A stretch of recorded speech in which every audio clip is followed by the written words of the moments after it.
So right now I'm working on a drawing of my dog that I'm going to do an ink painting with.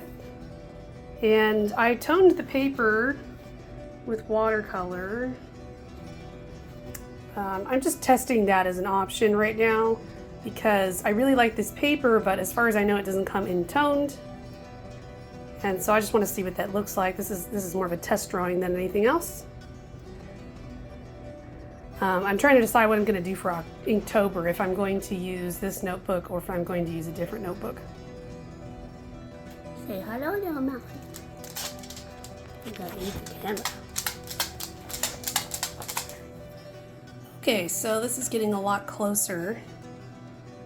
You're looking, I see, I can still have a lot of masking fluid on here.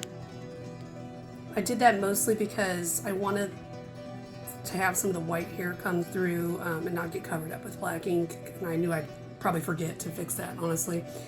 And then there are a few spots where the contrast isn't quite finished, and you can also tell I haven't started the background yet at all, and I'm still trying to figure out like how detailed I'm actually going to make the background.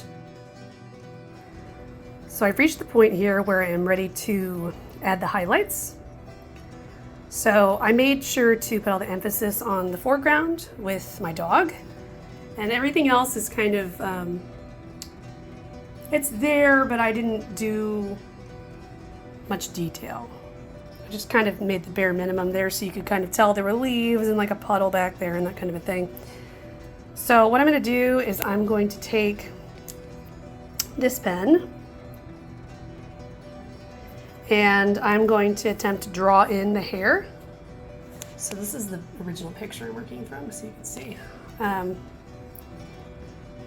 going to put highlights in the hair and in his teeth and in his eyes. That's probably about it, but we'll see. All right, that didn't work very well. So you can see right here that I used some white on the eye, and that worked okay, but it took a lot of layers, whereas when I'm trying to draw fur in this area on his nose, it's just not opaque enough, like not even close. I have this other marker, the Molotow marker, but it's just so thick that it's not going to work either. So I think what I'm going to do is break out some of my Turner acrylic gouache in white and do that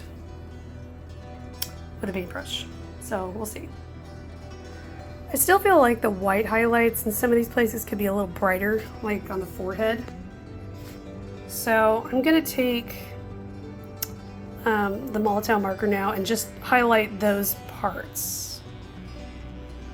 I think that should work.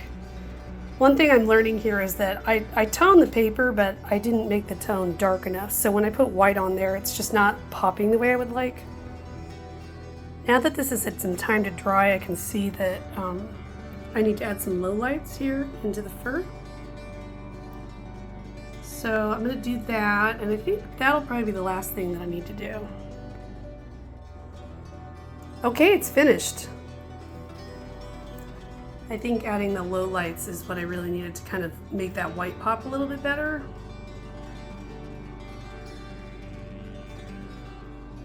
I especially like how this area feels like it has a lot of energy. And I think the leaves are pretty much what I was hoping they would be. I didn't want them to be super hyper detailed, so yeah.